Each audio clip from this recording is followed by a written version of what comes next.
I came back and I was kind of feeling some kind of way. Okay. I was feeling some kind of way because I felt like, how could they tell me that when I thought my choir did a technical job on stage? And I had a colleague walk up to me and he said, Pam, don't take it seriously. Just do you.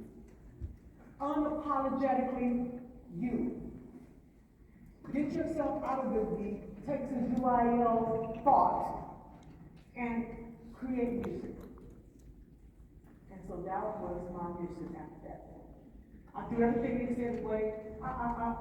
I'm going to create some music because I want to reach my students. So that is a little bit about me. You'll be hoping I would stay on me for a minute. But I wanted to tell you that because I wanted to talk about having fun. The things that we bring to the classroom is that fun and that trust level. You need to understand where I come from so that you can trust me when I begin to talk to you. And so when my students get in front, I see my students in front of me, they need to trust me what I'm about to do.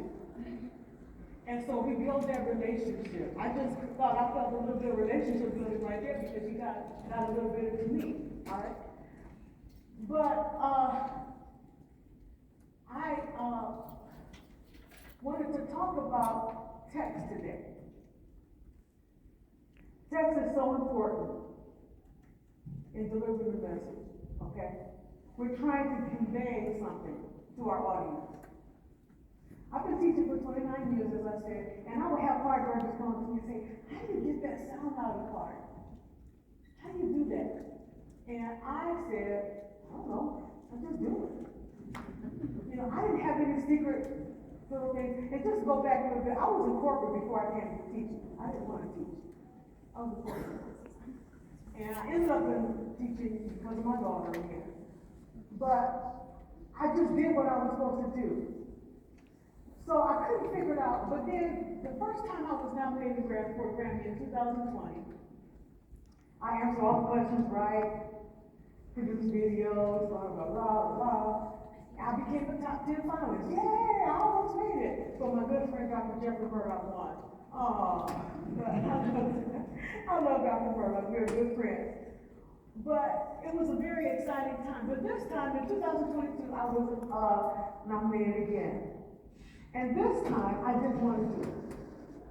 I did not want to go through the process. I'm just going to tell you. I said, I don't want to be disappointed. I don't want to do this. But my students said, well, Miss Dawson, we think that you should do it. You should go ahead and do it. So I said, okay. I waited to the very last minute. The week of, to turn in these videos. And my good friend Stephen Cox is here. He's Grammy winner 2020. Where's he? Right there, 22. Stephen, so he knows how the process is. I went to that very last week. And I said, okay, come on, Carl, we're going to do a video. So I just got out, got the car together, called a long night to a video. First take, hello. That's what I'm turning. Then no thought, I was like, I'm not going to stress on it. I'm going to do it. Then, in the midst of that taping, something amazing happened. I had a student get up and say, Ms. Dawson, I'm going to read you a letter. I didn't know that one of the cameras was still running, but it captured that moment, and it changed my life. I realized at that time that it was not about the music, but the child. I always said to my students, you may never sing another note after you leave college, high school, but you'll always remember everything that I taught you. You're going to remember Miss Dawson. And they know, because I'll say it all the time, as well as my name is. I say it all the time, you're going to remember my name, and I'm going to be that person. You'll see, Miss Dawson taught us this. She taught me that. And I realized that my technique was not about music. It was about the child. And it was about reaching that. But for a minute though, I'm going to put this student on the spot because now she's a senior, about to go to UNT Denton Music. Come on! And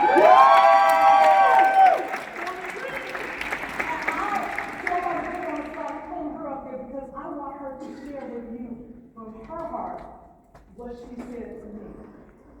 Because this is where we build the relationship. with our kids. This is Miss Ariana Williams. My name is Senior, and I came in as a freshman at Cappella choir, and I was very, very nervous. First day, I shut down because I just felt overwhelmed and just low self-esteem. I didn't know if I could do it. It sounded amazing. Oh my gosh, I want to sound like that too. But I didn't know if I could do it or not. So I held back my potential. But Miss Dawson, as the mother she is, she nurtures, and she made me feel very safe, very welcomed. And even though at the time I wasn't the best, but she put in my heart that I was. She made me flourish to the person I am today, and I'm very thankful for her. She's not just a teacher, she's a mother, she's a nurturer, and she's here for every child that steps into that choir room, and I'm very thankful for her. Thank you.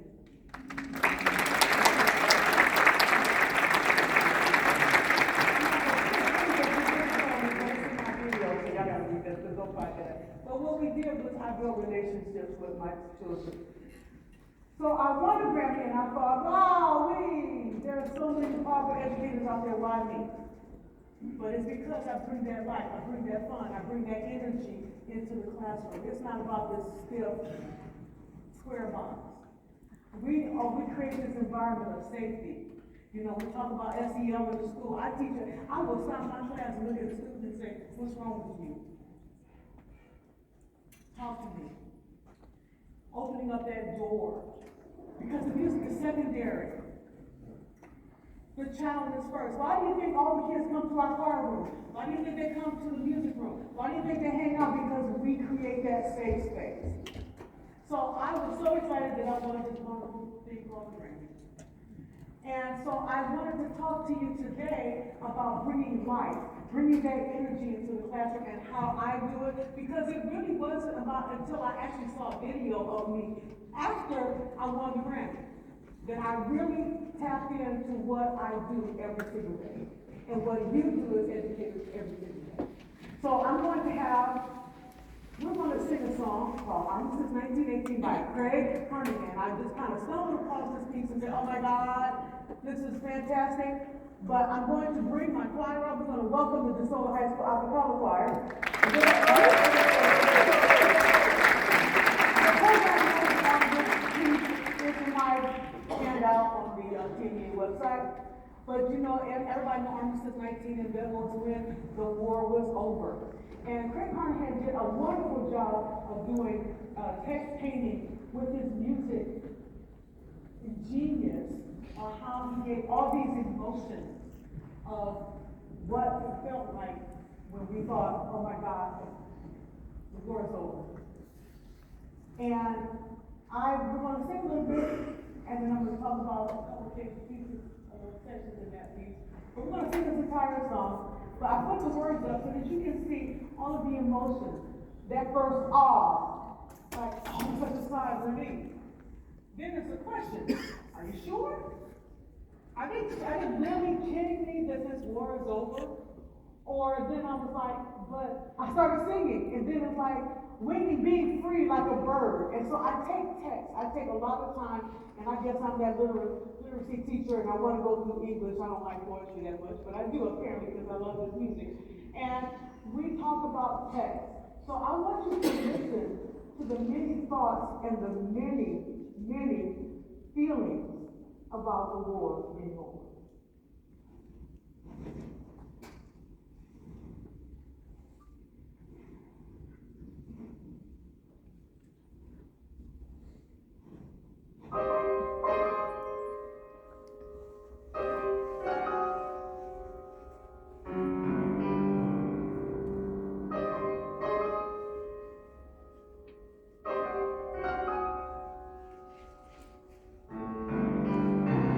Oh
notions, and if I was a bird, if all the other ones were birds, and it just flew away. And I think Carnahan did a wonderful thing in this particular piece. I took a lot of liberty. And if I was actually to sing the piece way it was written, without my liberty, you'd be like, oh my God, that's a great idea what she did. She told that story. And what he said, but I have up on the screen this very beginning of the song. And this is that Q&A, and I was asking my students to analyze the music. I said, what do you see? What do you see? We did this big awe at the beginning, that relief, saying, oh gosh, the war is over. But we got to this one part where Carnahan has this almost like a question and answer going back and forth. And how do we address that? So what would you, I'm gonna have them sing right there. You know what I mean? Not at the very beginning, right at, let's do it again. Let's just start right on beat. Okay?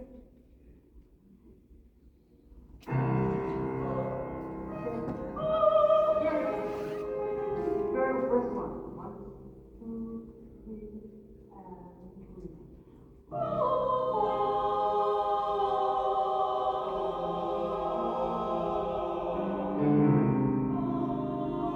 Coming up here, if you listen. It's like, is it really over? Ladies say what?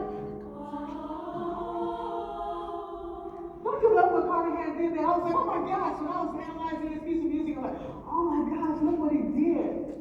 He put in here this story. How are we going to recreate that? So anyway, I'm done with that. It's a beautiful piece in case you want to do that one. I just love the conversation. I love the colors, I love the musical texture in that piece. I'm going to go on and I'm going to talk about what we do as conductors. We present a piece of music out of our library to our students, and we want it to come alive. We work on notes and rhythms, everything we're supposed to do. But it's hard to sell them the artistic value of what we want to get out of it. Now, for me, I jumped through hoops, and we're going to talk about that. But with this in mind, we agree that music without interpretation is nothing. It must extend beyond the notes. We talk about the selection of music, what music we select to keep my audience interested and the students interested. Just because I'm writing don't mean they're going to do well. Sometimes we pull things out of our libraries, oh, I just love this piece, and you give it to them and they sound horrible. You haven't sold it. Sometimes it works, they have to buy into, woodshed, and all of a sudden they get it. But it's a good selection. What is our rehearsal techniques? I personally don't like being on solfege too long. I think solfege is a wonderful piece. We use, sight reading, teach our kids to get ready for UIL. Again, it's a whole different system from Michigan. We didn't do all that when I was in Michigan. Solfege, oh my God, learning pieces by a track.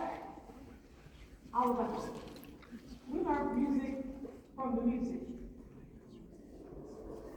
I personally hate teaching kids to hear listen to learn music because what you do is you're drilling them what that music sounds like.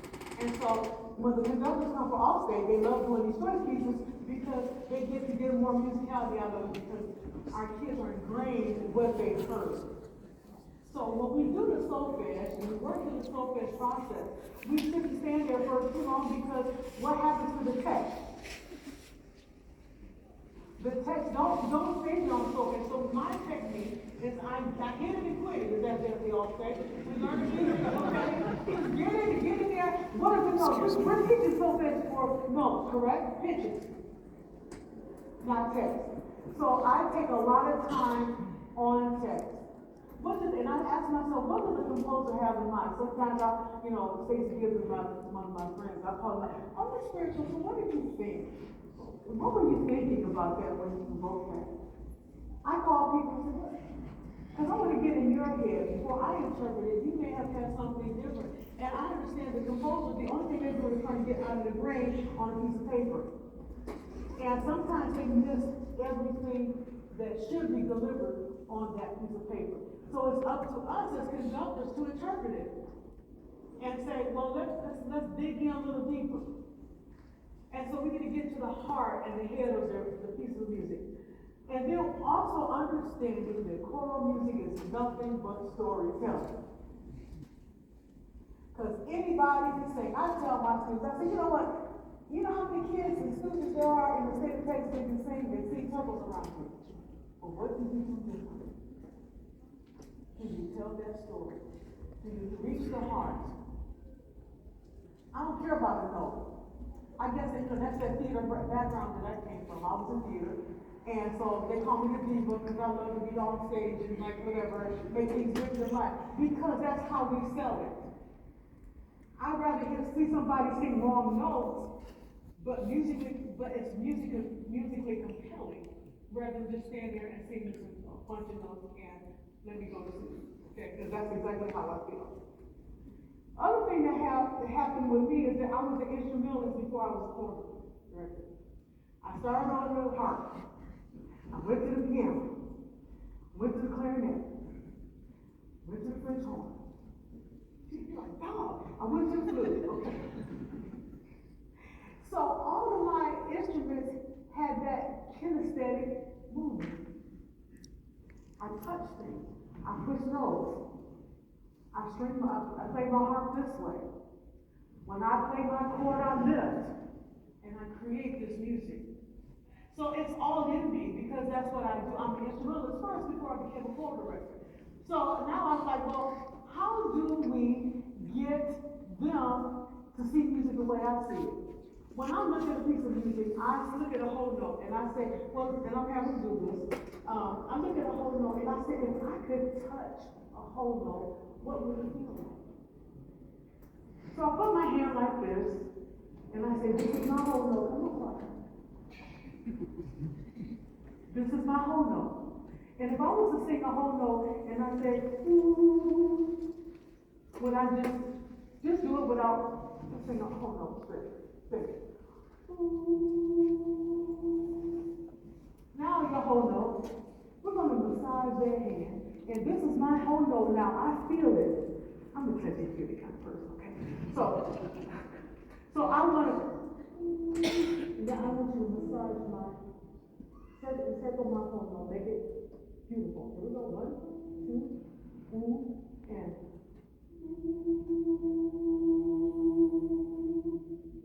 now I know what it feels like because I touched it. See, if I just said sing it, and I can say, this is what I want, but all of a sudden I have something that I can feel. You know, all of our senses are alive with music. Ears, our eyes, our touch. The other thing I do is and we do this in some of our pieces, is we are a cello. And I'll say, I want this big, nice, round cello sound. Well, how do you play a cello? You got your hand here on the fret, you have a bow in your hand, and you take your bow and you pull across the string. So now we're going to play a cello. Y'all ready? Same note. Here we go. 1, 2, breathe a cello in. Go back the other way. All of a sudden, you have something to relate to. It's easy for me because that's all I do. I play a harp. I play this, okay? They don't play instruments. They come to my choir classes because, they just put me in choir. I ain't gonna be scared to put me in the class. How many of us heard that all the time, okay? Right? They just put us in here. So now we have to do something with them. We have to create these musicians. So it's how we teach and how we relate to our students that make difference. So if we can get them to understand that it's all about storytelling, body movement. One of the coolest things that I had a chance to do when I was in the Grammys, I have to talk about the Grammys. After one of the after parties, he said, after one of the after parties, I had a chance to fool around and hang around with Bobby McFerrin for about 20 minutes.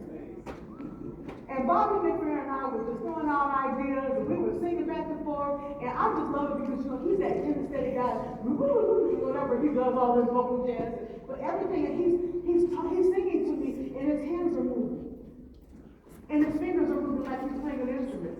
And I'm like, wow, that's how I do. But maybe not to that effect. But Bobby McFerrin was an amazing musician. If we could kind of think that way, choir directors, and kind of get into instrumentalist thoughts in their heads, and kind of start preparing and singing and teaching our kids that way, it will make our stories even more beautiful.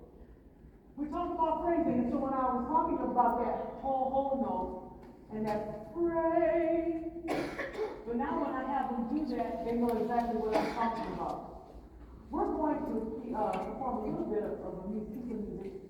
It's called The Way You Move, and it's by Johnny Brown. And it's a love story. Okay? And we went through this poem and we talked about what does it feel like, my love will go away in the woods. And then it goes on and says, and the cuckoo, no, it's the calling afar of the doe deer. And I asked him, who's calling? The cuckoo. And I said, if you were a cuckoo, how would you be a cuckoo bird? And the cuckoo, what does that cuckoo sound like? And it says in the text, and the cuckoo unseen in his festival mood. And I was like, well, what does that mean? Well, when you're walking in the woods, you hear, cuckoo, and you see the bird. He's unseen. But the cuckoo's energy never changes. You never heard a bird say cuckoo. Okay, I'm tired today. Cuckoo. It's always cuckoo. So we're going to talk about that. And on my screen, I'm going to put a few pieces of pages up here. I don't know if you can see them that way. But I'm going to start on that part of the calling. And I'm going to actually have them say, speak the text. Okay? In phrases. Ready? One, the calling. 1, 2, 3. The calling.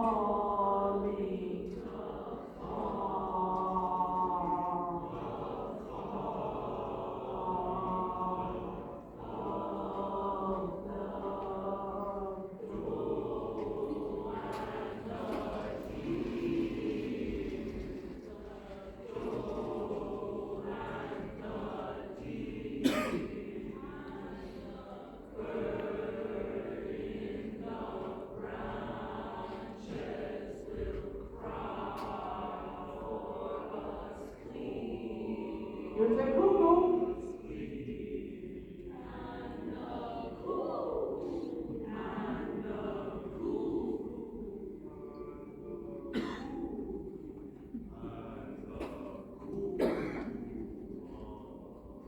Now we go unseen. And again, stop right there. We're going to go to the next section. It talks about death. So, how could I convey that death? We use that short one. And death. Here we go. 1, 2, 3.